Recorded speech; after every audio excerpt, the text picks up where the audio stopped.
Okay, on the whiteboard, I guess. Yes, you can see I'd like to be funny. So this is the intro video for It's All About the Benjamins. We'll go live later. This intro video is just to get things started. Basically, membership is $1 per year, right? And that puts you in the hot seat. It makes you a superhero, part of the Benjamins Club or group. And then our first mission, get Remedy, that's me, Remedy Hawk, elected to U.S. President. First mission. We're going to call them missions, okay? Because we're superheroes. So we have missions. And in order to do that, I need teamwork. And because I've sort of been isolated while I was healing from a work injury for half a dozen years, I've been kind of out of the loop. Oops, wrong one.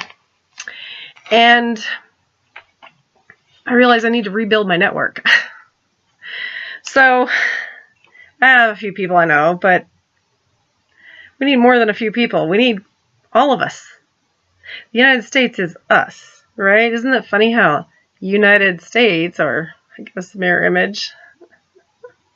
Anyway, it's the United States abbreviates as US, which is us. Our country is about us. I think it's clever. But anyway, the first member and donor will be my campaign manager, unless they defer, and we'll have to pick a new one. But that would be what I would say. First come, first serve. You're the first lieutenant. You're Captain Spock. And then the first 30 are fundraisers and other officers in the party. And they will sit in my cabinet once I'm elected. Once I'm behind that resolute desk. Which is the desk, if you're not familiar with, that sits in the Oval Office. And every president has sat behind it. Anyway, so, and then the third thing would be that we need to pick a name for our political party. My idea would be Lady Liberty Party, just because she's iconic, you know, or it's iconic. I guess it doesn't really have a gender, but it's depicting a female. Anyway, so that would be my idea. Back in the day, they used to use all kinds of things. Whig Party, the Republican Party was there. Democrat Party didn't come along till really the 1800s, believe it or not. They'd use the cabinet member's name, or the electee's name, the nominee's name, I guess. Just various things. The Penrose Party or Primrose Party, or they had all kinds of names for them. I don't know if Primrose was one of them, but I'm thinking they had, one of them was a flower. They had different groups. And they would just be for election year. And they used to have little buttons that look kind of like this. They would be on your lapel, this size. This is pizza box dot. But that was about the size of them. A lot of people know this, but not everybody knows it. And you would pin it on your lapel or your scarf. And it was made of metal usually, and it was a button that you could stitch on. And that's how they would campaign. That was their campaign advertising, and the bunting went along with it. But, you know, they didn't have internet. They didn't have phones. They didn't have television. That's what they did. And then, according to the Constitution, those parties are supposed to evaporate like water into the air, into the sunlight.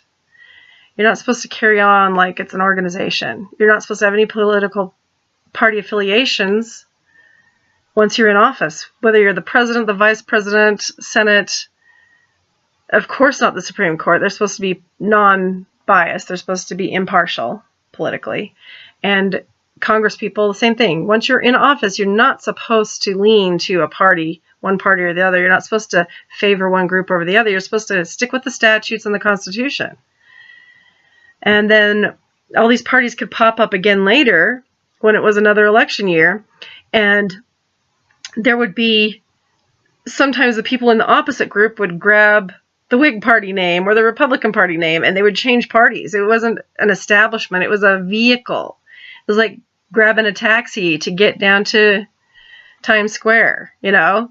You're grabbing a taxi to get to political election. And then afterwards, it's just a taxi again. And it waits until time for it to become something. It wasn't meant to ever be a formal organization. Definitely not a permanent organization. It was supposed to be temporal, ethereal. And, you know, it was like shirts and skins type of a basketball team versus, you know, a professional team. Political parties were never supposed to become professional. They were always supposed to be temporary, just for election year, just to get elected. So there would be no division in the House like we have now. That's actually anti-constitutional. It's illegal what they're doing, having both sides of the aisle, Democrat, Republican, Libertarian, whatever. You're not supposed to have parties while you're in office. Look it up. It's real. And then the last thing I would say is, and I'm not saying you can't help people you see as you go along, but this is to help everybody, us, the country. This is my goal. This is what I want to do. So the next thing I would say would be, once I'm elected, there's a swearing in, right? But that doesn't happen. Like November is when you find out. In December, we could meet to discuss, you know, when I'm not busy with my preparatory duties, because that is a thing. But there's a little bit of time there, and we could do an outline for the new Benjamin's captain. You know, democratic process, vote him in or whatever. Well, of course, vote him in, but once I'm elected, that there's going to be a need for a new captain for the Benjamins. And we could do it by chapter, like any other civic group. And let's see, just, there could be so many more ideas. I think I want to keep this really short, a little 10-minute video or less. And just comment down below. You know, this is members only. I'm posting this as a members only video. But comment down below when live videos should be held. And like what you think the schedule should be and what you think the political party should be, the name of it. With the understanding we're not making it a career move for anybody, that it's voluntary, that people are going to be volunteering all over. We could have hundreds of members, thousands of members across the country, because people are going to be volunteering, and not everybody's going to have a lot of time. Like, I'm sure retirees will, but, you know, like, not everybody's retired. So just comment below your ideas and thoughts on it, and keep it polite. If you don't want to be part of it, why did you join, right? This is going to be members only, like I said. So those of you that joined with honest intentions, welcome, and let me know. Let me know when you think of the best day of the week to have lives, how many times a week, or if it should be a couple times a month. I think right now we need to pick up speed, catch up with lost time. When it's time for things to happen, it's time for things to happen, right? But there's people that have started their campaign midway through the year like this. So this is not actually unusual in the history of our country. And I just had to think about it a lot. How am I going to get around the situation I'm in? How am I going to include as many people as possible? How am I going to collect people like me? And this seems to be the best way. So let me know all those things. When you think the live videos should be, so we can discuss. If you think there's another way to do FaceTime, right? What do you think the political party's name should be? Anything else you can think of that I am not thinking of right now, off the top of my head. And let's get her done. As a certain president would say. I'm not trying to describe to any one party, okay? Anyway, let me know. See you later.